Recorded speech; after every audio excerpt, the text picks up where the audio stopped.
The next topic is overhead line insulators.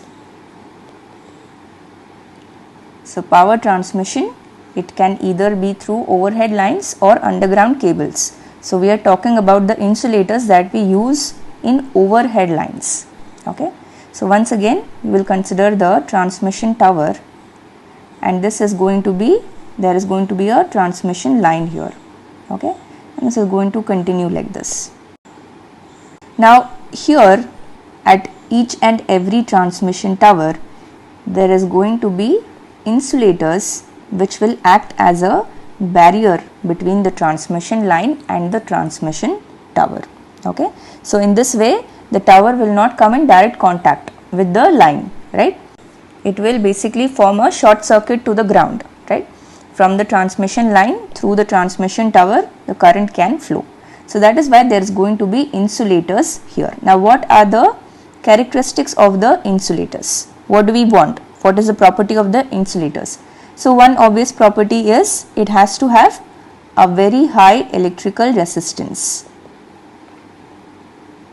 Okay, so that no current flows through it, or if any current that is flowing, it is negligible in comparison to the current that is flowing in the transmission line. Okay, and the second thing is it should have a high mechanical strength.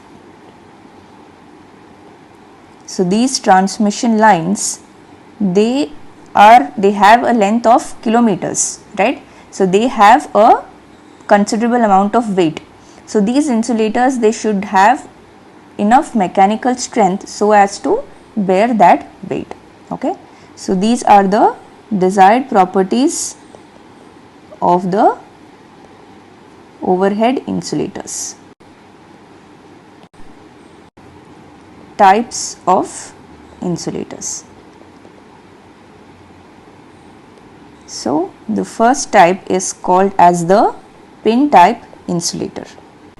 So this looks something like this. Okay, so this here is the insulator, these three, right? There will be a groove on top. Okay, and through that groove the transmission line is fitted. Okay, so this kind of insulators, they are used usually for low voltages. Okay, so up to 33 kilovolt voltage level, pin type is sufficient, and it is usually made of porcelain. The second type of insulator is the suspension type insulator. Here what happens is, this is the insulator, suspension type insulator, right?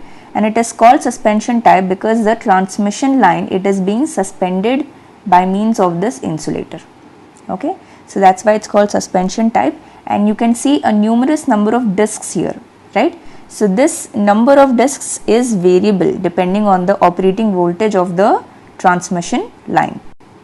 So these insulators, they are used for voltages that are greater than or beyond 33 kilovolt.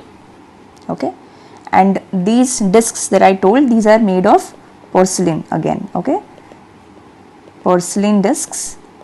Number of discs,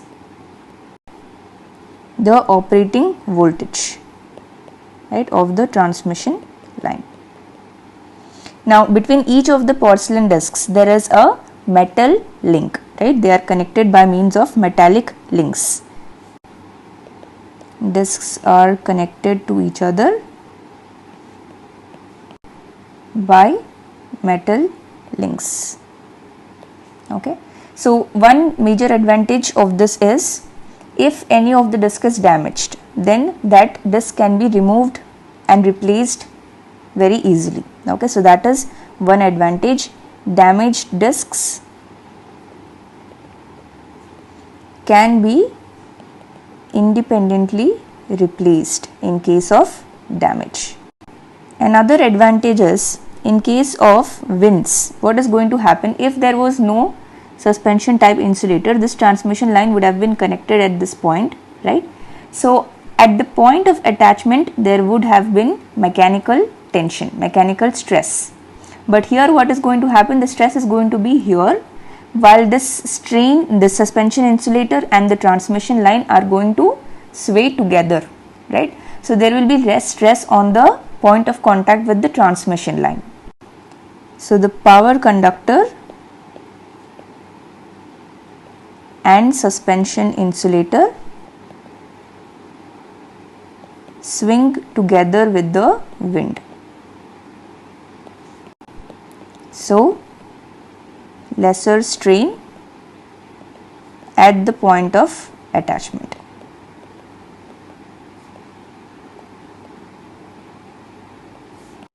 The third type is the strain type of insulators. Now these are pretty much similar to the suspension type, but what is happening? The insulator is attached in the horizontal plane, that is, it is in the same plane as the transmission line, right? In the case of suspension type, the insulator was perpendicular to the transmission line. So similar to suspension type, but in the horizontal plane,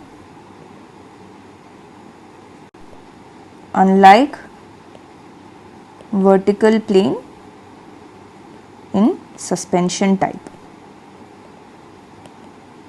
right? So here horizontal plane, so they reduce excess tension, especially at dead ends and sharp curves.